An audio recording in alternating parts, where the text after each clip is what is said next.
Right, let's shift our focus to continuous coverage of the Ukraine-Russia war. Yes. Now, the Ukrainian counteroffensive is making steady progress in Donetsk, and it seems that it is verifiable on the ground as well. Now, the latest being in the city of Neskushne. Russia has, however, not commented on the Ukrainian advances as of now. Yes, the counteroffensive is underway.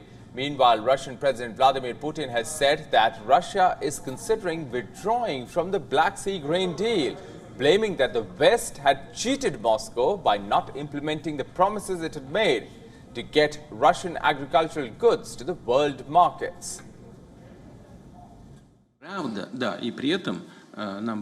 With regard to this grain deal, first of all, we are thinking about ending our participation there. And the second, the volume of grain that the poorest countries received. And I repeat, this is a little over 3%. We will be ready to deliver to the poorest countries free of charge.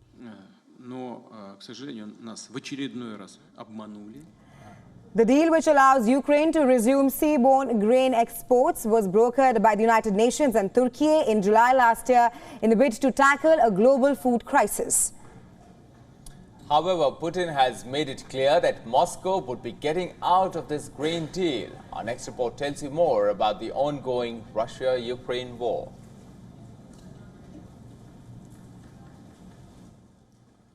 On this dusty road in southeast Ukraine, Reuters journalists have made the first independent confirmation that the Ukrainian military's counteroffensive is gaining ground.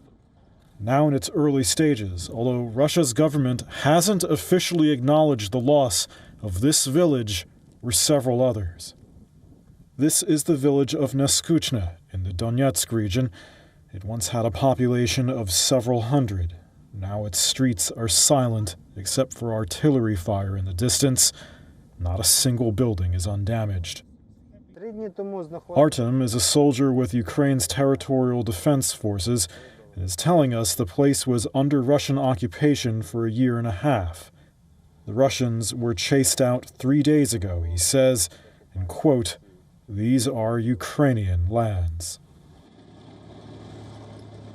It's not clear how much momentum Ukraine's assault is carrying right now, or the losses for each side. This video, released by Russia's military on Tuesday, is said to show American-made Bradley fighting vehicles and German-made Leopard tanks captured from Ukraine elsewhere on the front line.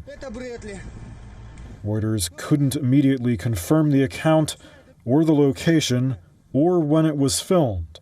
But Russia's made other claims in recent days of destroying Western armored vehicles that were donated to Ukraine.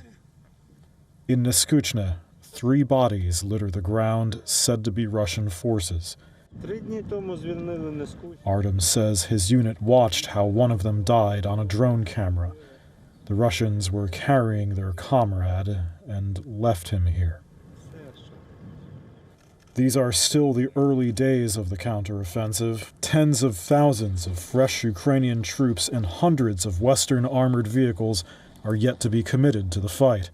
But Russia has also had months to prepare, with multiple defensive lines and fallback positions, meaning Ukraine's advance doesn't necessarily mean it's breached through.